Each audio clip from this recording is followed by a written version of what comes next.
dinheiro talvez seja o ídolo que mais tenha adoradores, principalmente nos nossos dias. O dinheiro provavelmente seja o ídolo que tem mais cultuadores e adoradores dentre os homens. Podemos perceber e atestar isso quando vemos que os homens dedicam sua vida muitas vezes ao dinheiro como um Deus. Vivem, matam e morrem por dinheiro. Muitos enganam, mentem, roubam, traem, fazem todo tipo de prática pecaminosa para acumular dinheiro em sua vida, não sendo servido, mas servindo ao dinheiro, não fazendo do dinheiro um meio, mas o fim, a base e o propósito principal. Marcos nos traz uma sequência onde Jesus vai realizar ensinamentos, vai trazer ensinamentos aos seus discípulos sobre 3 áreas importantes da vida: sobre o casamento, sobre crianças e aqui sobre os bens materiais. Essa maneira de Marcos registrar, ela é interessante porque nos chama a atenção para o fato de que Jesus aqui sendo apresentado como um mestre, um rabi, um profeta, sendo reconhecido na sua messianidade como aquele que está exercendo o ofício de profeta, revelando a vontade de Deus, dando o verdadeiro entendimento e interpretação da lei de Deus, se apresentando como aquele que é o fim e o sentido da lei, é a revelação máxima de Deus, é o segundo Moisés como aquele que está lançando as bases do processo revelacional da nova aliança, aquele que está trazendo luz. Jesus se apresenta aqui como sendo a fonte da sabedoria para os nossos casamentos e, por conseguinte, para os nossos relacionamentos. Como tal, ele também se apresenta como aquele que é a fonte abençoadora da nossa família, a fonte abençoadora dos nossos filhos, como nós vimos na semana passada. E aqui nesse texto ele se apresenta como aquele que é verdadeiramente a nossa fonte de enriquecimento e de verdadeira prosperidade, como sendo aquele que realmente nos enriquece, nos enobrece com a sua presença, por ser ele verdadeiramente a joia de Deus, a verdadeira riqueza das nossas vidas. E para isso Marcos vai então mostrar que Jesus confronta este jovem, este homem, com a realidade de que Jesus é a verdadeira fonte. Ele é apresentado como um jovem rico, de posição social, como diz Lucas. Provavelmente ele era um oficial da sinagoga, aonde Jesus está na Judeia, indo para Jerusalém, e nesta cidade que Jesus diz então que ele tinha uma posição social, provavelmente é um oficial da sinagoga, então alguém que tinha uma certa posição, um certo destaque, uma certa fama, um certo conhecimento. Além de um homem jovem, é também apresentado como uma pessoa virtuosa. A própria palavra de Cristo, quando diz: você então conhece a lei, conhece o caminho de Deus, conhece a lei do Senhor? E ele diz sim, e o texto diz que Jesus o ama, pois de alguma forma demonstra uma aprovação, pelo menos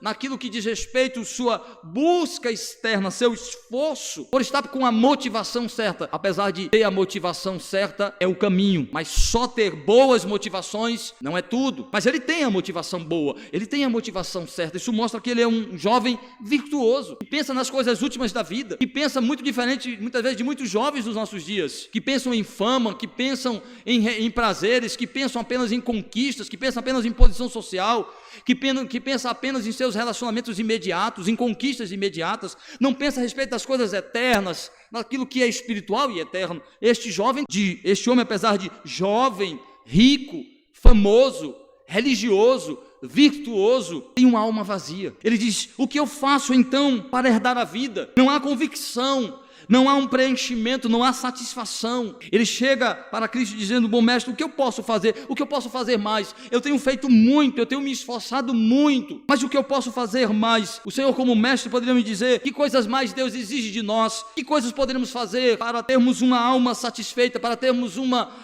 alma preenchida, para termos a certeza de que agradamos a Deus e conquistamos o direito de entrar na vida eterna. Então, com todo o seu esforço, com toda a sua virtuosidade, com todos os seus recursos, com todos os seus bens, com toda a sua posição, sua alma ainda estava vazia, porque não havia sido preenchida de o vazio da alma humana sem Deus. Ela, além de experimentar uma insatisfação, ela é enganada, porque ela não consegue entender de onde vem a sua insatisfação, como preenchê-la, mesmo tendo todas as diretrizes diante de si, mesmo tendo toda a convocação divina diante de si. Ele não é capaz por si mesmo de alcançar essa satisfação, de ser preenchido até mesmo por Deus, sendo uma atitude do próprio homem. Por quê? Porque a ausência de Deus, a ausência da salvação, da presença de Deus, do relacionamento com Deus, faz com que os seus ídolos, os seus deuses lhe enganem. Uma corrente dentro do judaísmo que acreditava em autojustiça, em justificação que vinha por meio de um esforço pessoal, salvação que vinha por meio de obras, por meio de um esforço, de uma virtuosidade resultante da obediência à lei. Aqui claramente nós vemos um exemplo de que havia uma corrente, havia uma linha dentro do judaísmo que acreditava que era pelo esforço pessoal, que era pelas virtudes, que era pela obediência à lei que alguém poderia alcançar a salvação, agradando a Deus. A pergunta deste homem mostra exatamente que essa corrente era verdadeira, que existia isso. O que eu posso fazer para ter vida eterna? Ou seja, ele tinha a visão da salvação como um mérito. Claramente é aqui apresentado como acreditando que é possível conquistar o direito de salvação, o direito de vida eterna, como ensina o catolicismo romano, como ensina todas as religiões não cristãs, a olhar para a lei como um padrão de conduta moral, como sendo apenas um conjunto de regras de ações externas. Por isso que ele está dizendo que cumpre a lei, que observa a lei, porque seu esforço está baseado em sua ideia equivocada de que a lei é um conjunto de regras e de normas comportamentais que dizem respeito a ações e atitudes externas. Se ele nunca matou uma pessoa, ele nunca quebrou o mandamento não matarás. Se ele nunca se deitou com uma mulher em um relacionamento extraconjugal, ele nunca adulterou. Então ele acredita que cumpre de fato a lei, e aí ele diz, tem mais alguma coisa, porque eu já conheço os mandamentos, tem alguma coisa que Deus exige, tem mais algum mandamento, tem mais alguma regra, tem mais alguma coisa que possa ser feito? É quando a gente pergunta às pessoas, você acha que você é uma pessoa má? Ela sempre vai dizer, há piores. Eu não sou tão bom, mas eu também não sou o pior. Tem gente pior que eu. A gente sempre ameniza a maldade que temos, e quando falamos das nossas virtudes, a exaltamos dizendo, bom, eu não sou santo e perfeito, isso já justificando os erros, mas também eu não sou o pior, quando na realidade sou sim o pior. Paulo disse que Deus salvou os pecadores, do qual eu sou o principal. Eu sou o pior, eu não sou o melhor. Nós temos uma avaliação muito alta de nós mesmos. Este homem está exatamente demonstrando o seu equívoco. O homem rico, porém enganado, equivocado, virtuoso e religioso, porém Jesus conhece o coração daquele jovem, sabe o que o motiva a falar com Jesus daquela maneira, que na realidade ele não reconhecia Jesus como mestre, e nem o via como bom, tendo a sua bondade como advinda de Deus, mas o título de mestre e a qualificação, o atributo de bondade é aí expressada para mostrar qual era a maneira deste jovem se expressar e buscar o relacionamento. Era bajulador, não havia um reconhecimento real sobre quem Jesus era, o Messias, o Salvador, o Filho de Deus. Então quando Jesus diz que ele não está expressando corretamente, porque não está dizendo que Jesus é bom porque é Deus, é mestre porque é filho de Deus, é o Messias, é o Salvador, mas o vê como um homem. O texto não explica por que Jesus apresenta, por exemplo, o primeiro mandamento da segunda tábua, ou seja, o sexto mandamento, o quinto mandamento, que é honrar pai e mãe, em último lugar. Por que Jesus coloca em último lugar? Provavelmente, o texto não diz isso, provavelmente para ser essa fala última de despertar a mente deste jovem para algum relacionamento com a sua família que demonstrava que de fato ele não amava o próximo como está dizendo amar, por algum desprezo em amar mais o seu dinheiro e de alguma forma desprezar e não honrar como deve os seus pais e a sua família. Então a maneira como Jesus organiza demonstra que ele está de alguma forma trazendo à tona as intenções do coração daquele jovem. Veja, o texto diz, e ele pergunta, você conhece o mandamento que diz, não matarás, não adulterarás, não furtarás, não dirás falso testemunho, não defraudarás ninguém, honra o teu pai e a tua mãe. Exatamente, Jesus vai tratar o seu coração no seu auto-engano, no engano de que ele era de fato um homem virtuoso diante de Deus, porque aparentemente era virtuoso diante das pessoas. Jesus vai mostrar que, na realidade, ele não era virtuoso diante das pessoas, porque não era virtuoso diante de Deus. Ele não amava as pessoas de fato e de verdade, ele não cumpria os mandamentos de fato e de verdade, porque ele não honrava Deus acima de tudo, ele não santificava o nome de Deus, ele não tinha Deus em prioridade em sua vida, mas seus bens. Sendo assim, ele tinha um ídolo, ele tinha um Deus no seu coração. Então sua prática na relação com as pessoas era hipócrita, de falsa aparência, de motivação enganosa, porque não havia um relacionamento correto com Deus, porque ele não adorava a Deus. A lei não nos salva, a lei revela a nossa condenação e miséria, mas ela aponta para a salvação, que é Jesus, para o Salvador, que é Jesus. Então Jesus não está dizendo, sim, você está certo, tem alguma coisa para ser feita. Então o que é, Senhor? Vende tudo que você tem, dê aos pobres. Jesus não está corroborando com salvação por meio de ação social, por meio de caridade. Os católicos nadam de braçada nesse texto, dizendo, olha, está vendo? Jesus disse, vai, vende o que tem. Esse homem não estava disposto a caminhar na virtuosidade com Jesus. Jesus é um modelo, segundo o catolicismo, Jesus é apenas um modelo de salvação. Ele apenas nos mostra o caminho da virtuosidade, e a gente produz a nossa virtuosidade caminhando atrás de Jesus, praticando boas obras, piedade, caridade. Não, Jesus não está ensinando isso. Mas por que então Jesus manda ele fazer isso? Jesus está dizendo o que era que demonstrava, o que era faltoso na vida daquele homem. Qual era a essência da falta? Porque ele estava vazio, sem Deus. O que é que faltava nele? Substituir o seu falso Deus por um Deus verdadeiro. Falta-te uma coisa: abandona aquilo que realmente está destruindo a sua vida, abre mão de seu ídolo, de seu Deus, abra mão da fonte de sua sabedoria, de seu poder, de sua confiança, a fonte de sua justiça, de sua salvação, seu dinheiro. Jesus não está mandando ele se livrar do dinheiro porque ele precisa distribuir para os pobres, é isso que salva, não. Jesus está mandando ele se livrar do qual é o ídolo que está substituindo Deus, Jesus, na vida dele. Ele pode dizer outra coisa para mim e você: abandone a perversão, a mentira, abandone a prostituição, abandone o engano, abandone o vício. Esse é o seu ídolo, esse é o seu Deus. E confiava nelas como um Deus. Ele sai triste porque não está disposto a abandonar o seu ídolo, porque com as palavras de Cristo não foi acompanhado graça libertadora, misericórdia para libertar de seu ídolo, e então foi deixado em seu estado natural, e sua resposta foi permanecer com seu Deus.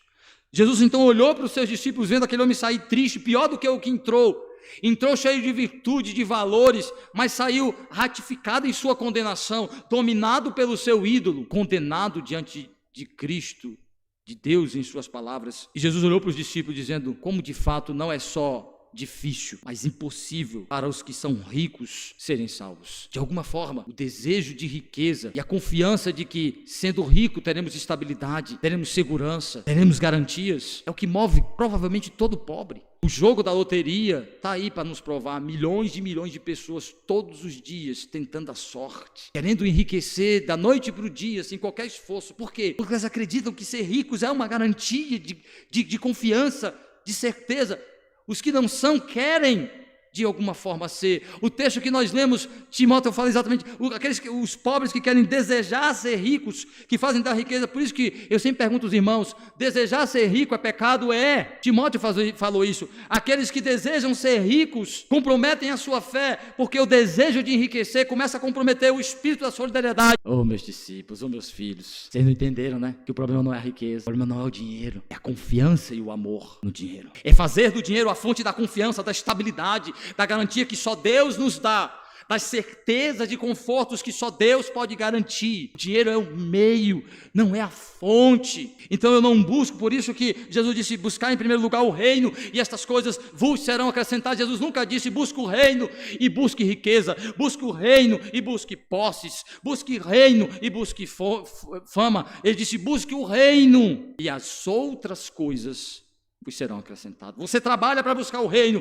você faz as suas atividades, você lida com os bens e com os recursos para promover os valores do reino. Então Deus acrescentará a bênção material que quer acrescentar a sua busca do reino. Para os homens de fato é impossível obedecer à lei, é impossível se livrar dos seus ídolos, é impossível por si só se livrar dos seus deuses, mas para Deus não. Quando Deus então salva, para que o homem seja salvo, é preciso que Deus primeiro venha ao seu encontro de forma libertadora, possa destruir as amarras do pecado, possa destruir os seus ídolos. Então aquele homem sai condenado diante do Senhor, porque Deus não o salvou de seu ídolo, e continuou com o seu Deus, adorando o seu Deus. Os discípulos ficaram admirados porque eles tinham a mesma inclinação daquele jovem. Mas Jesus disse: aos homens de fato é impossível. Impossível o homem se salvar, porque é impossível produzir uma virtude que agrade a Deus. É impossível se livrar da condição de escravo do pecado. É impossível se livrar da condição de adorador de falsos ídolos. O problema é a idolatria. Jesus está condenando a confiança e o amor ao dinheiro,